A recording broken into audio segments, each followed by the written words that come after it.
Big U, could you do me one favor? Could you say, like, I watch Kev Mac videos with content is king, or just give your own little feel to it? Hold on. I watch Kev Mac video with content is king.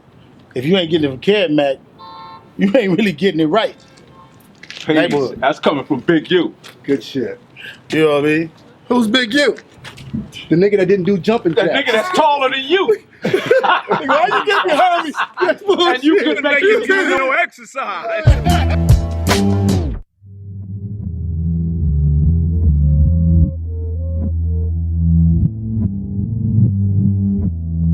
For the dime moves and the lokes, for the 6-4s on spokes, for the OGs that did a dime, came back around on parole. For the homegirls with the scrap game, little homies that gang bang, from Pelican Bay to YA, rearrange your mind frame. Yeah, I know what you been through, shit you had to go tend to. Your mama gave birth on the turf, I was the founder.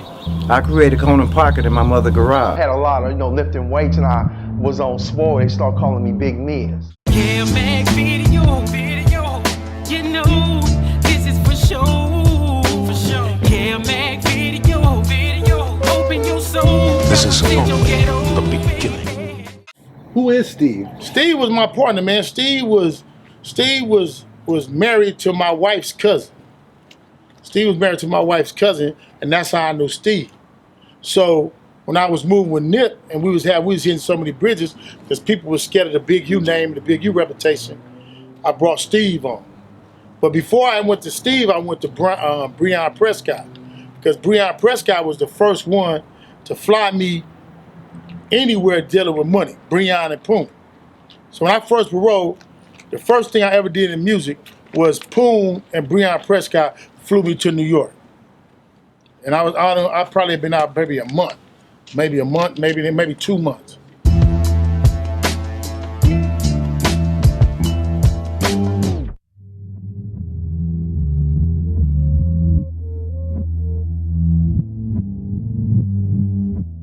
When you say they were scared of you, was it the reputation of the hood or the individual? What? It was the reputation. I tell people all the time, it's the reputation of the hood. Because when people think about the 60s, you always think about whatever name you know. I'm not narcissistic to think niggas is really worried about Big U. Because I ask niggas all the time, tell me something I did. They can't tell me nothing I did. So why is your name on the top of the totem pole then? Man, you know what? Let me tell you this. In 1987, my mama was driving down Florence coming to her church, and them niggas was writing Big U Killer on the wall. You know what I'm saying? And I mean, it's just been like, it's crazy because I see the internet and I see all the stuff that people say, and they don't even realize that I've been experiencing this shit since then. When niggas was talking about writing my name on the wall, cross my name. You remember back in the days when we grew up, you knew who your enemy was. You knew who your target was. We grew up in that era. So look, so now. So let me tell you about the Nip. You asked me about Nip. So how the thing with Nip was, I gotta bring Steve on because he the white boy and he the Jew. So he can get in places that I can't get in. What's his job description though? What does he do? Well, for us, I really just needed him to be the face, but he ended up being more than that. He ended up being the one that actually brought the deal that when we signed Nip. When we actually signed Nip, he the one who brought John Shapiro to the table, because John Shapiro was under Steve.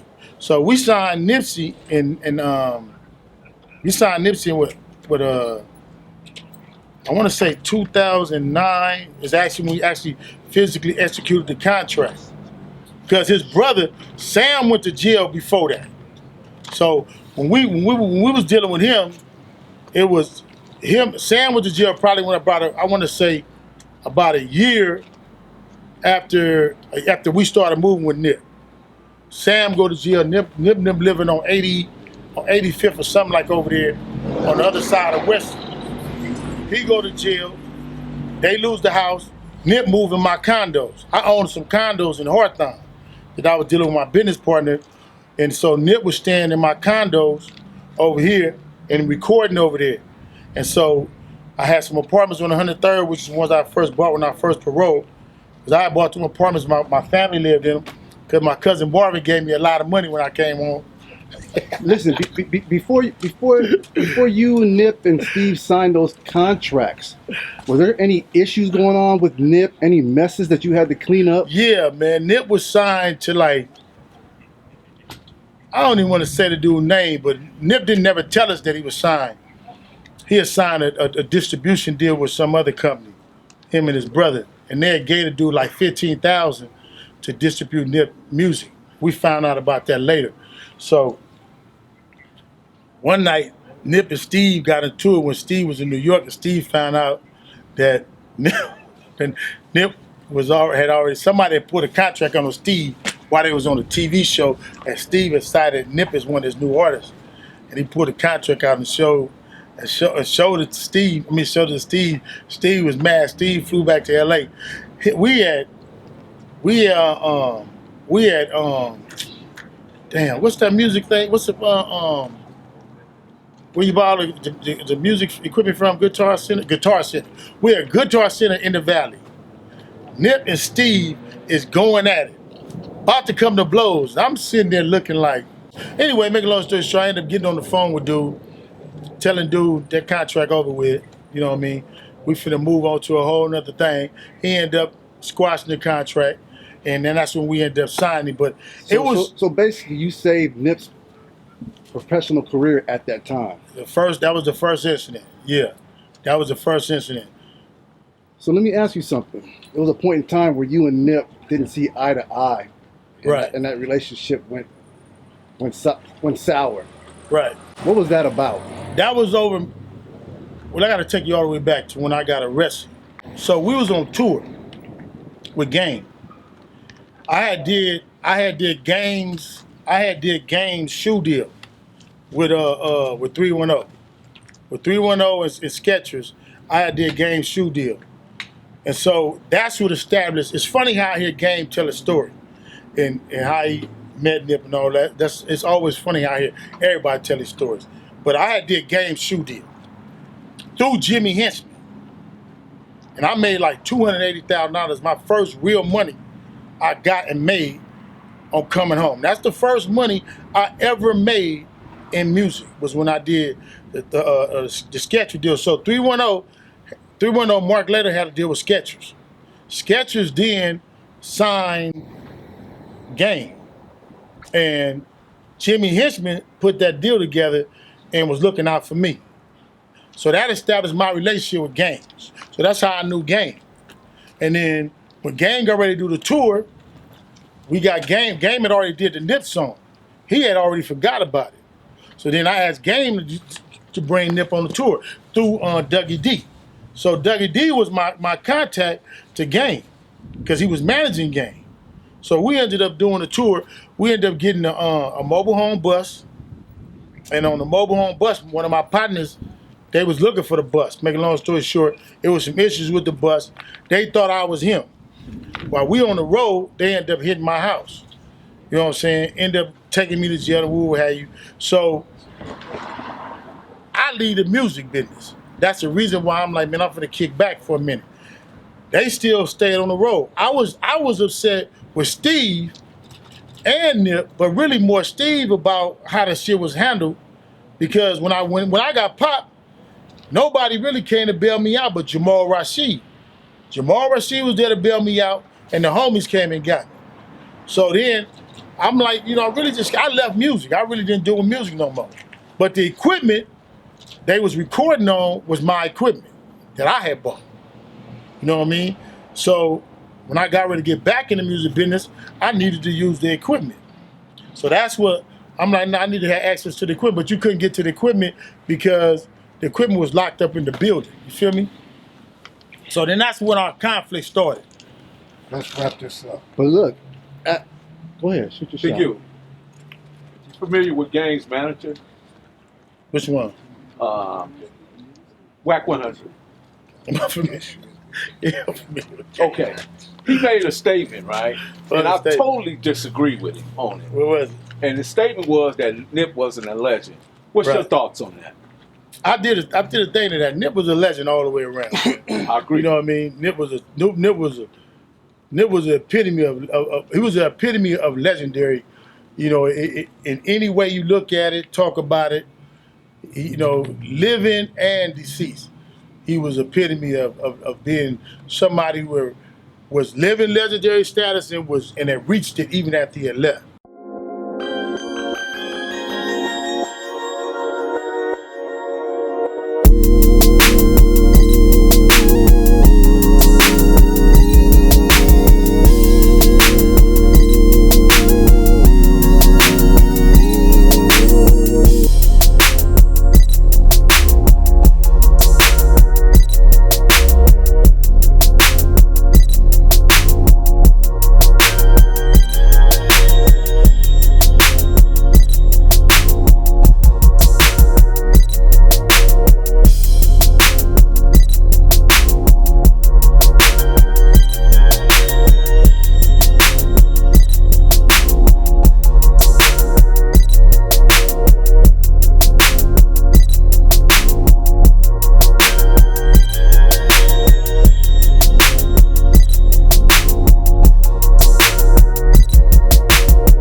He was epitome of being somebody who was living legendary status and had reached it even after he had left. Right. You know what I'm saying? So that right there is just ignorance being exercised, man. Somebody, you know, you got somebody sometimes somebody shouldn't have a camera in their face.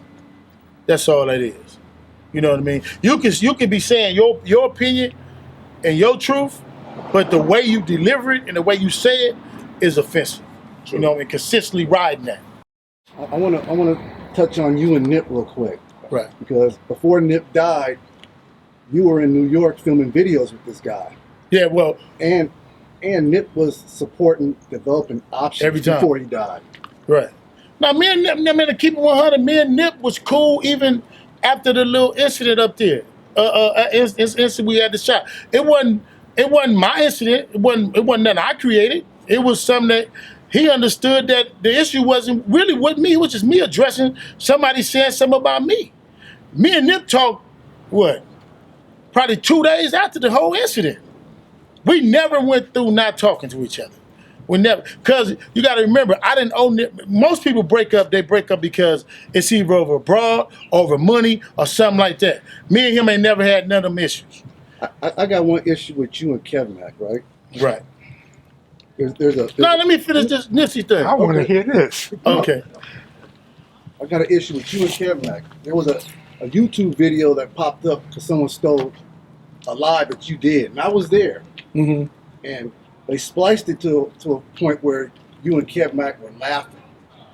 Man, they gonna splice this one. I know what you guys were laughing at, but you and Kev Mac didn't nip it in the bud and explain the background of that laughter. Why not? Well, because like I tell people all the time, if I sit around and go to address everything that somebody say about me, I never get no sleep. And it goes back to, like I told you, when they was writing my name, Big U Killer on the wall. It's just some things you just don't address. Niggas is gonna take this interview right here, chop it up, add words and say this is what I meant by it. That's just the nature of the beast. First of all, me and Nip was family. So I don't really address what niggas say something ignorant, I just block it. You know what I mean? Nip called me to tell me to get back on the team. He wanted me to manage him.